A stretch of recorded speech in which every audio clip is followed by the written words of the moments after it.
Welcome to the Silver Beast. Today we are going to delve into Carson City Morgan silver dollars. We will start with this episode with the 1878 cc Morgan silver dollar, the very first Morgan that had this mint mark. These coins have generally a good strike. Overall, they are usually very shiny and very well struck. For the most part of the early silver dollars, they are very high in quality. Some of the dies that were used are distinctly proof-like, but they are quite hard to find. This is a very semi-scarce coin compared to some of the other CCs. This coin in lower grade, such as maybe a very good 8 or maybe even a fine 12, can readily be had for $80 to $100 or less. This coin here is MS62. These run roughly in the $350 range for this particular example. They ramp up fairly well. In MS65 they get quite scarce, and they roughly go for around $2,000. There are a fair number of these coins graded by the third-party services. It's not too difficult to get a hold of one of these.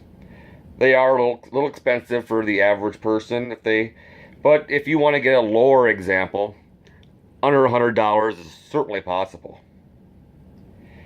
Now, there's many die combinations of the CC of this year, many VAMs, but most people choose just to collect one example.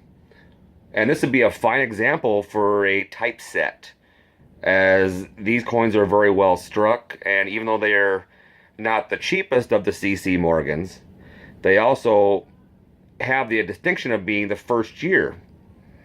The ideal grade that you might want in this particular coin, if you're a collector, would be MS63 or 64, as the budget for these kinds of coins ranges from $400 to $700. It's a very easily affordable coin if you're a hardcore collector of this series. I will go along and break down in episodes forthcoming of all the CC Morgans year by year. I will tell you the pluses and minuses for each of these coins as far as collecting purposes, what to look for. As I said before, these coins are generally very well struck. They can be proof-like, but generally they just have a nice satiny luster. And these here all have 7 tail feathers, unlike some of the other 1878 dates and mints that had 7 or 8. As if that's really a concern, but either way, this is something that if a guy really wanted to start off a Carson City collection, a worn example in the very good to fine range would be a nice specimen to have in a collection that would not break your budget. These coins can get relatively expensive in mint states, and this is probably one of the more reasonable cost Carson City Morgans. As I said, in the future, this will be one of 13 videos describing the CC Morgans. Carson City was a Western mint that, in the East, a lot of the silver dollars didn't circulate. They were kept at the vault at the mint. And that's why there's so many of them around right now, because they just weren't used that much.